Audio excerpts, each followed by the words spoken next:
भाजपची संघटना मुंबईमध्ये राष्ट्रवादीमध्ये डॉक्टर सेल म्हणून तो पूर्ण आम्ही उद्ध्वस्त करून त्यांच्या नेतृत्वाखाली इथं आलेला आहे याची नोंद आपण सगळ्यांनी घ्यायची. त्याचप्रमाणे या ठिकाणी ऍडव्होकेट सोनावणे असंघटित कामगारांचा नेता अध्यक्ष जो राष्ट्रवादी काम करतो तर विजय सोनावणे हे पक्षात आलेले आहेत. तसंच त्यानंतर ऍडव्होकेट भगत मनसेचे कार्यकर्ते होते ते देखील या पक्षामध्ये आले. ते समोर आज संपूर्ण पाठिंबा बसले बाहेर उभे आहेत. आणि विशेष म्हणजे या मुंबईमध्ये रिटायर्ड पोलीस आहेत त्याच्यामध्ये Shubhada Chavan retired ACP she is also in our party from today. अजून ते आलेले नाहीत पण शुभदा चव्हाण नाव लक्षात घ्या. त्यांचे मिस्टर धुळ्याचे ऍडव्होकेट साहेब त्या तिथे आलेले आहेत. त्यांचं देखील पक्षातून थोडं होईल. तर हे सगळे लोक रामदास साहेबांच्या नेतृत्वास ठरले.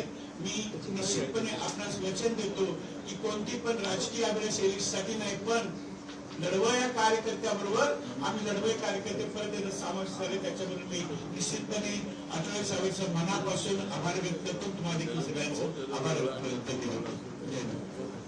आठवले साहेब आपल्याला संबोधित केलेल्या आठवले साहेबांशी पत्रकारांनी चर्चा करावी असं मी विनंती करतो.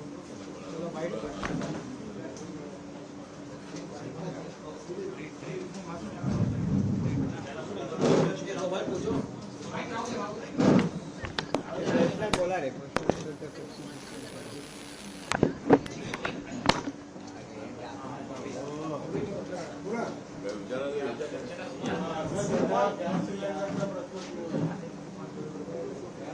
पक्षप्रवेश झाला. आज पहिला पक्षप्रवेश झाला आहे. कसं पाहता की पुन्हा आपला पक्षाचं पुन्हा नाव होतं आपल्याला पाहायला मिळत असं काय पक्ष आपल्या पक्षामध्ये आता नवीन लोक जे पक्षामध्ये येत आहेत ती चांगली गोष्ट आहे. महाराष्ट्रामध्ये बाकीच्या राज्यामध्ये रोज पक्षामध्ये लोक येत आहेत. दिल्ली, उत्तर प्रदेश आणि बाकीच्या सर्व राज्यांमध्ये रोज सर्व जाती लोक या पक्षामध्ये येत आहेत. महाराष्ट्रामध्ये सुद्धा ही प्रक्रिया तर चालूच आहे. वंचित बहुजन आघाडीचे अनेक कार्यकर्ते आपल्यामध्ये आलेले आहेत. आणि आज मिलिंद सुर्वे आणि प्राध्यापक जीवन जाधव हे आपल्या पक्षामध्ये आल्यामुळं मुंबईमध्ये आणि कोकणामध्ये आपल्या पक्षाला अजून ताकद मिळणार आहे. त्यामुळे ही प्रक्रिया तर चांगली आहे की पक्षाच्या ऐक्याला प्रतिसाद देऊ. या दोघांनी किंवा मिलिंद सुर्वेंनी आपला गट प्रकार विलीन केलेला आपल्या पक्षामध्ये. आणि त्यामुळं रिपब्लिकन पक्ष वाढीसाठी याचा चांगला उपयोग होईल असा मला विश्वास आहे. हां या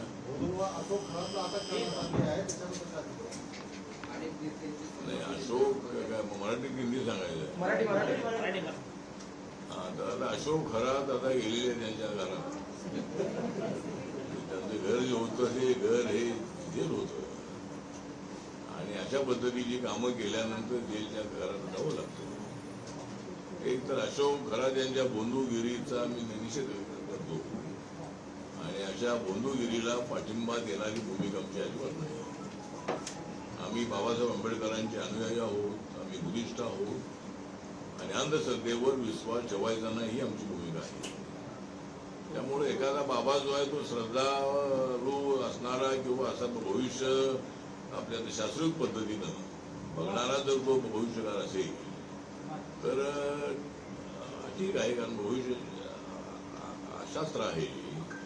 पण बंधुगिरी करून काहीतरी लोकांना बळी पाडून अनेक महिलांवर अत्याचार करणारा, अनेक गेलेल्या लोकांना चुकीच्या पद्धतीनं आश्वासन देणारा आणि भरपूर प्रॉपर्टी कमवणारा अशा पद्धतीचा बंधू बाबा याचा घेतलेला पोलिसांनी ताबा. तर असे बाबा जे आहेत त्या बाबांनी अशा पद्धतीने काम करणं अत्यंत अयोग्य आहे.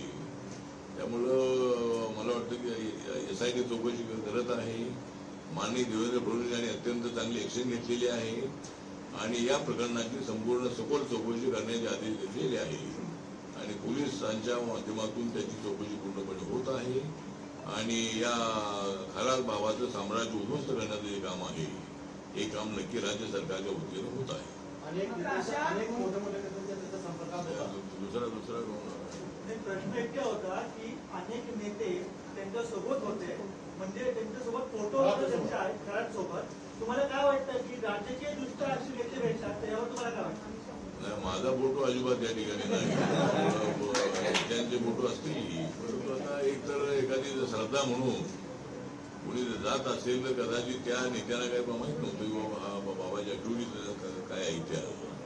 पण याच्या पुढे मात्र नेत्यांनी लक्षात ठेवावं की अशा बाबांकडे जात असताना तो बाबा बंधू बाबा आहे का, त्याचं कॅरेक्टर काय आहे, या सगळ्या बाबीची चौकशी करून नेत्यांनी सुद्धा त्या ठिकाणी जावं. नाहीतर पुन्हा नेत्यांच्या पाठीमागे काय लागेल. त्यामुळं नेत्यांनी म्हणजे त्यांचा एका विश्वासाने ते त्या ठिकाणी गेले असतील. पण फोटो आहेत म्हणून त्यांच्यावर कारवाई झाली पाहिजे या मताचा मी नाही.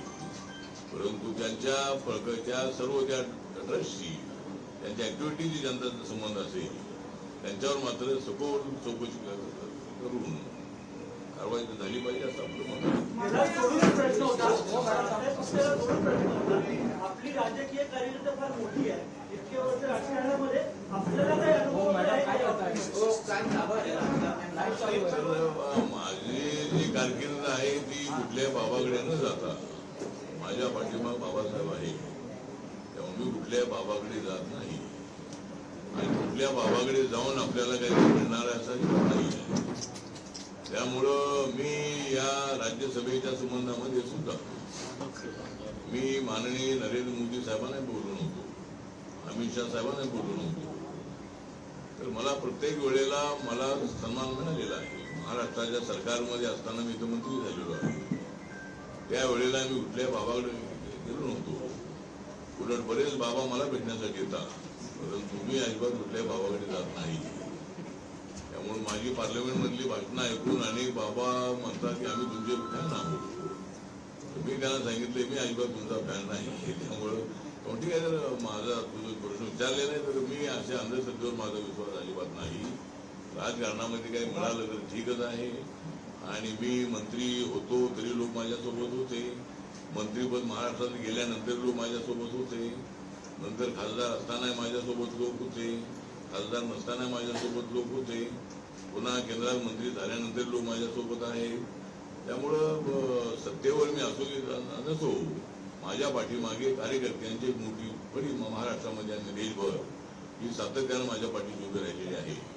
म्हणून मला 6 वेळेला रिपब्लिकन पक्षाच्या इतिहासामध्ये कदाचित 6 वेळेला संसदेमध्ये असणारा राजकीय म्हणजे आरपीआयच्या याच्यामध्ये इतर लोक अनेक वेळेला निवडून आलेले 8 वेळेला 9 वेळेला, पण आरपीआयच्या इतिहासामध्ये कदाचित 6 वेळेला 3 वेळेला लोकसभा आणि 3 वेळेला राज्यसभाचा असा कदाचित आरपीआयच्या माध्यमातून मी एकटाच येत असेल असा मला पूर्ण विश्वास आहे.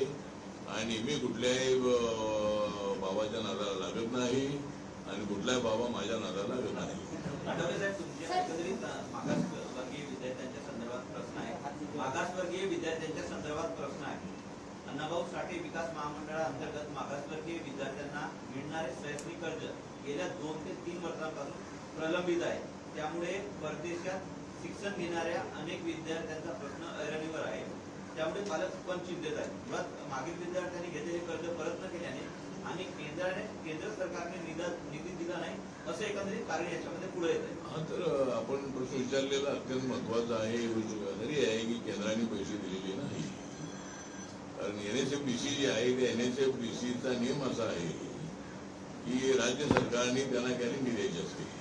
आणि माझ्या प्रयत्नाने, संजय शिरसाट प्रयत्नाने आता 300 करोडला गॅरंटी देण्याचा निर्णय राज्य सरकारने घेतलेला आहे. फाईल सध्या आहे ती फायनान्स डिपार्टमेंटला आहे, पण लवकरात लवकर निर्णय घेऊन ती 300 करोडची गॅरंटी झालेला निर्णय लवकर आमच्या मंत्रालयाला कळवणं आवश्यक आहे, मंत्रालय NSFDCला. आणि तो तिकडे तो विषय आला की मला वाटतं की तिकडून पैसे येतील. त्यामुळे आपण जे म्हणताय त्यामुळं ज्या मुलांना आता अलीकडे पायलटच्या कोर्सला आम्ही पैसे देत नाही, म्हणजे आम्ही देत होतो, पण इतर याला आता आमच्या मंत्रालयाच्या वतीनं आमच्याकडे 500-600 अर्ज येतात. त्यामधले आमच्या जे बजेट असतं त्याप्रमाणे 125 मुलांना 50 लाख, 60 लाख, 70 लाख, 80 लाख, 90 लाख, 1 करोड अशा पद्धतीनं त्यांच्या कोर्स प्रमाणे 1 वर्षाचा कोर्स, 2 वर्षाचा, 3 वर्षाचा, 4 वर्षाचा, तर आम्ही 125 मुलांना त्या ठिकाणी आम्ही बाहेर पाठवतो. आणि महाराष्ट्र सरकारच्या वतीनं 40 मुलांना ओव्हरसीज स्कॉलरशिपच्या वतीनं ते बाहेर पाठवतात.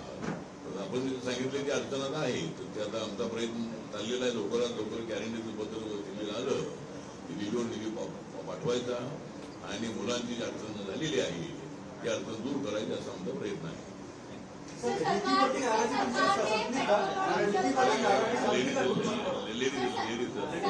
ने पेट्रोल और डीजल पर जो है 10 रुपए जो है घटाकर प्रति लीटर पर पेट्रोल 3 रुपए और डीजल जो है 0 रुपए प्रति लीटर कर तो मतलब केंद्र सरकार ने 100 रुपए एक्साइज कम कर दिया है. उससे फायदा ये हुआ है कि पेट्रोल डीजल के भाव 3 रुपए से कम हो चुके हैं. और नरेंद्र मोदी सरकार का मैं आभार व्यक्त करता हूँ. मैं इसी सरकार में हूँ और निर्णय बहुत अच्छा हुआ है. और अमेरिका, इसराइल और ईरान के युद्ध से जो स्थिति थोड़ी सी बिगड़ चुकी है, तो उसके लिए अपोजिशन वाले राजनीति कर रहे हैं. उनको मालूम होना चाहिए कि भाई वहां से क्रूड ऑयल और गैस नहीं आ रहा है. तो लेकिन अभी ईरान ने निर्णय लिया है कि भारत के लिए और कुछ देशों के लिए जो वहाँ का जो सामान माल है, जो क्रूड ऑयल और जो गैस है, वो पूरा भेजने का निर्णय ईरान ने लिया है. मतलब उनके लिए कोई किसी का रुकावट नहीं है.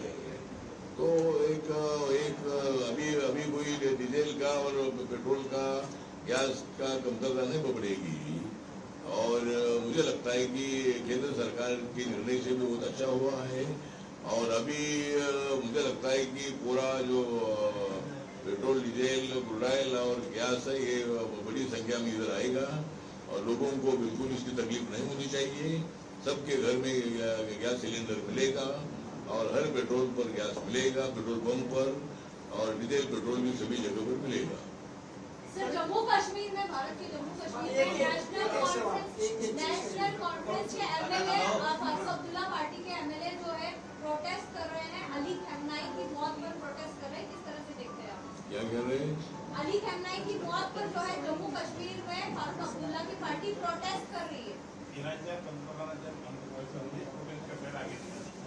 काश्मीर पंडित शिवाय इराणचा अध्यक्ष अली खमनाई की मौत पर सर प्रोटेस्ट हो रहा है जम्मू कश्मीर में. हाँ, मुझे लगता है कि जिस तरह ईरान में जिस तरह खोमेनी जी की हत्या हुई, उनके ऊपर हमला हुआ और उसमें उनके फोर्टेड नेताओं को मतलब धोखे से इसराइल ने उनके ऊपर हमला करके उनको मारा है.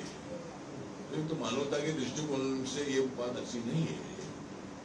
और अभी जो शिया कम्युनिटी है, शिया कम्युनिटी के जो लोग हैं, जो खोमेनी शिया थे, अपने देश में सुन्नी लोगों की संख्या तो ज्यादा है, लेकिन कुछ शिया लोगों को लगता है कि भाई वो खोमेनी अपने थे, उनके ऊपर अचानक हमला हुआ, तो इसीलिए कुछ लोगों ने प्रोटेस्ट किया होगा. लेकिन अपने भारत के साथ अमेरिका, इसराइल और ईरान के साथ, तीनों के साथ अपने संबंध अच्छे हैं. और माननीय नरेंद्र मोदी जी की भूमिका है कि जल्द से शांति होनी चाहिए. माननीय नरेंद्र मोदी जी हर देश से बात कर रहे हैं और मुझे लगता है कि युद्ध जल्दी खत्म हो सकता है. और उसके लिए भारत ही कोई जो कॉम्प्रोमाइजिंग फॉर्मूला है. अभी जिस तरह अमेरिका के कुछ प्रस्ताव है, ईरान के कुछ प्रस्ताव है, ये दोनों ने मतलब एक दूसरे को समझकर उन्होंने कोई न कोई तो कॉम्प्रोमाइजिंग फॉर्मूला बनाना चाहिए और जल्द से युद्ध खत्म होना चाहिए, ऐसा मुझे लगता है. मनसे अध्यक्ष राज ठाकरे म्हणाले होते आपण इराणची बाजू घेतली पाहिजे, यावर आपल्याला काय वाटतं? मला असं वाटतं की